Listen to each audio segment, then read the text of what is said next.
I hear you. Yeah. You spoke as a woman. Yeah. And you spoke using feminine terminology. I'll give you the masculine terminology on the please same do. thing. You understood the women's trauma, which is disrespect. Yeah. What is a man's trauma? Okay, a man's trauma is, since the time you're a little kid, you're told that your value is attached to how much money and fame you earn in the world. Yeah. And if you don't have one or both of those two, you're worth nothing. You're in fact like mocked as you're growing up about these things. Fair. As a woman, you're mocked about, oh, you won't be able to do anything. As a guy, you're mocked about, oh, you won't be I able to agree with you. reach.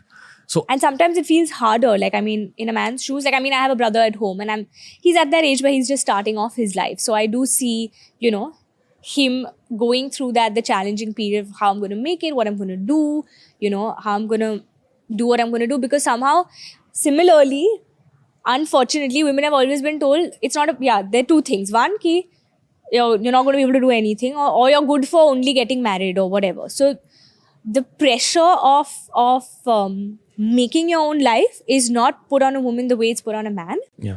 And it can be equally pressurizing on a man when, like, how a woman feels that, you know, these things like what we're talking about. I totally understand when a man feels that that my value, like, you don't understand, but it's I have to make it, otherwise I will have no standing in life, and you know, I can't do this if I can't be like I feel sometimes men feel, I don't know, maybe correct me if I'm wrong, but I feel sometimes men feel like, and now this is my observation of you, that I can't have my personal life flourish till I've made my professional life, like till I'm settled, till I've sorry. And I think that again comes from those childhood expectations, or you know, what we've been brought up with as a society or as whatever.